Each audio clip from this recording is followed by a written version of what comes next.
Desde tempos antigos, os homens buscaram compreender as forças invisíveis que governam o mundo. No coração das crenças populares, a ideia de pactos com o diabo atravessou culturas, tradições e continentes, alimentando medos e narrativas. Essa visão sempre esteve ligada ao desejo humano de ultrapassar limites, obter poder, riqueza ou conhecimento proibido. Assim, surgiram histórias de indivíduos que, em troca de algo precioso, ofereciam suas almas à entidade das trevas. Na Idade Média, quando a Europa se encontrava mergulhada em visões religiosas intensas, as histórias de pactos diabólicos se multiplicaram.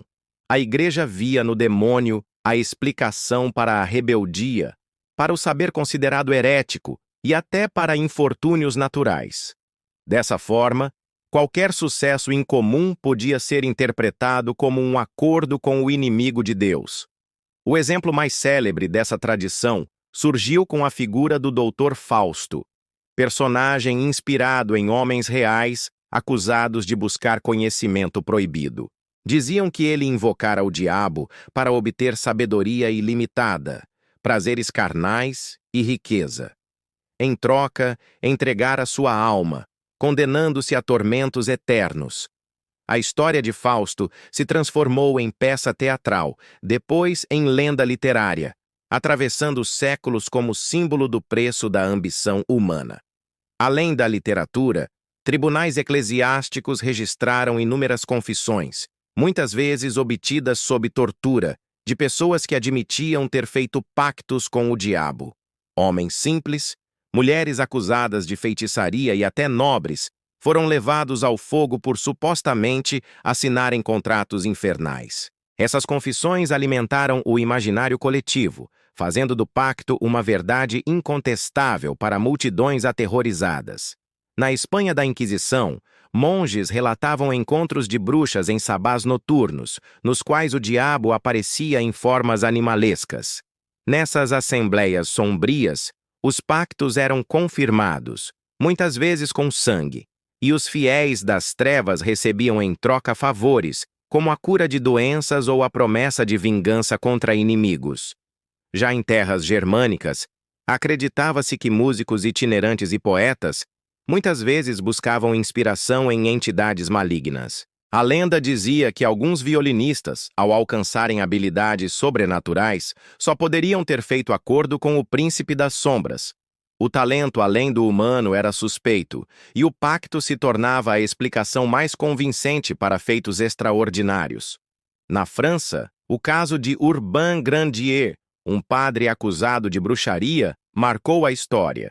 Encontraram em seus aposentos supostos documentos escritos com sangue, assinados por demônios e até pelo próprio Lúcifer. O texto detalhava os benefícios que Grandier receberia em troca de sua alma. Condenado, ele foi queimado vivo, e o episódio fortaleceu ainda mais a crença nos pactos. Não apenas na Europa, mas também no Novo Mundo, histórias semelhantes se espalharam. Escravos africanos trazidos ao Brasil foram acusados de manter contato com entidades demoníacas, quando, na verdade, preservavam suas tradições religiosas. Os colonizadores confundiam orixás e rituais com práticas satânicas, atribuindo-lhes pactos que nunca existiram. No sertão brasileiro, lendas populares falavam de figuras que venderam a alma em busca de riqueza. Uma das mais conhecidas era a do Fazendeiro do Ouro, que teria feito trato com o diabo para que suas terras se enchessem de pedras preciosas. Diziam que o homem morreu de forma misteriosa, e sua fortuna desapareceu junto dele, como sinal do pacto cobrado. No universo musical, as histórias ganharam novo fôlego. No sul dos Estados Unidos, o blues foi envolvido em narrativas de pactos. O caso de Robert Johnson, lendário guitarrista, é um dos mais famosos. Segundo o mito, ele teria se encontrado com o diabo numa encruzilhada, oferecendo sua alma em troca de habilidade sobrenatural para tocar. Sua morte prematura alimentou a lenda e transformou-o em ícone da cultura popular. Essas histórias atravessaram os séculos porque falam de algo essencial ao ser humano: o desejo de superar limites e a tentação de atalhos para alcançar o que parece inatingível. O pacto com o diabo, real ou simbólico, tornou-se metáfora do risco de comprometer princípios em troca de glória passageira. Na literatura, escritores exploraram o tema sob diferentes prismas. Goethe, com sua versão de Fausto, aprofundou o dilema moral do homem que busca tudo, mas perde a si mesmo. Já no romantismo, escritores transformaram pactos em histórias de amores impossíveis, de desejos que se voltam contra quem os invocou. Em sociedades mais modernas, o pacto diabólico ganhou interpretações simbólicas. Não se tratava apenas de documentos assinados em sangue, mas da entrega da consciência a ideais corruptos, da rendição aos vícios ou da submissão ao poder em troca de benefícios. Assim, o pacto deixou de ser apenas religioso e tornou-se também social e político. Nos anos recentes, muitas teorias da conspiração apontaram líderes mundiais, artistas e empresários como envolvidos em pactos secretos. Essas narrativas, ainda que sem provas, encontraram público, pois tocavam no mesmo imaginário antigo. A ideia de que riqueza e sucesso não poderiam vir apenas do esforço humano. No folclore brasileiro, a figura do pacto se mistura com personagens como o saci, o lobisomem e a mula sem cabeça. Muitas dessas criaturas eram explicadas como frutos de acordos com o maligno. Um homem que se transformava em monstro teria, em algum ponto, trocado sua humanidade por algum dom sombrio.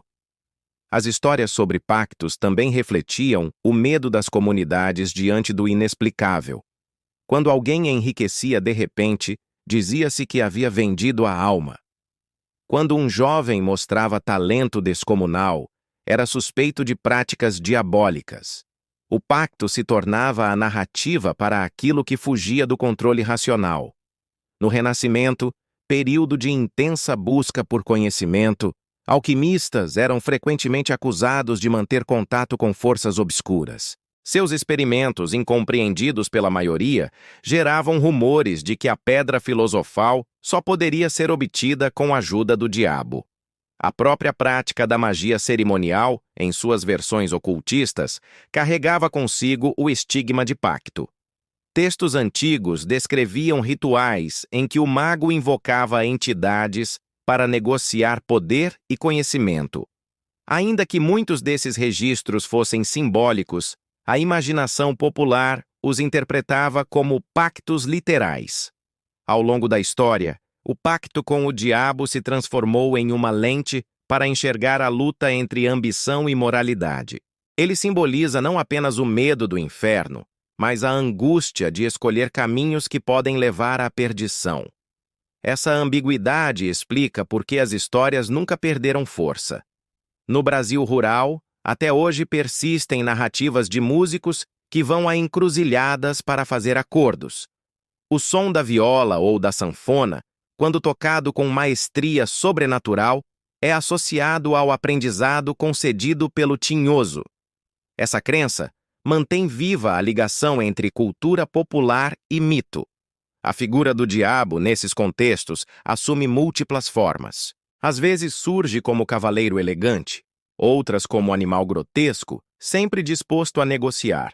Ele se adapta ao imaginário da comunidade, tornando-se tanto o tentador refinado quanto o monstro ameaçador. Em muitas tradições, o pacto não é apenas um contrato assinado, mas uma prova de fidelidade. Alguns relatos falam do beijo no traseiro do diabo, outros de marcas deixadas no corpo do pactário, como sinal de propriedade. Essas narrativas ajudavam a reforçar a ideia de que o maligno exigia não apenas palavras, mas também gestos visíveis. O medo de pactos esteve ligado também ao controle social. Ao acusar alguém de ter vendido a alma, comunidades encontravam justificativa para marginalizar ou punir indivíduos diferentes. Assim, o pacto se tornou arma cultural usada para excluir quem não se enquadrava nas normas. Com o passar dos séculos, mesmo em sociedades mais seculares, a ideia de pacto com o diabo continuou fascinando. Filmes, músicas e romances trouxeram versões modernas do mito, sempre explorando o dilema humano entre desejo e condenação. Em histórias cinematográficas, personagens ambiciosos vendem suas almas em troca de juventude eterna, sucesso artístico ou poder político.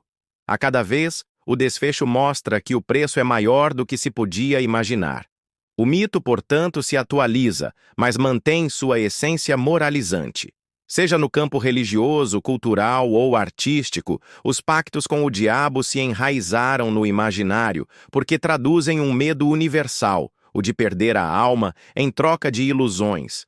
Ao mesmo tempo, despertam a tentação de imaginar o que seria possível caso alguém ousasse atravessar essa fronteira. Assim, ao longo da história, o pacto se manteve como narrativa de advertência. Ele ensina que cada escolha tem consequências e que a busca por poder sem limites pode conduzir ao abismo.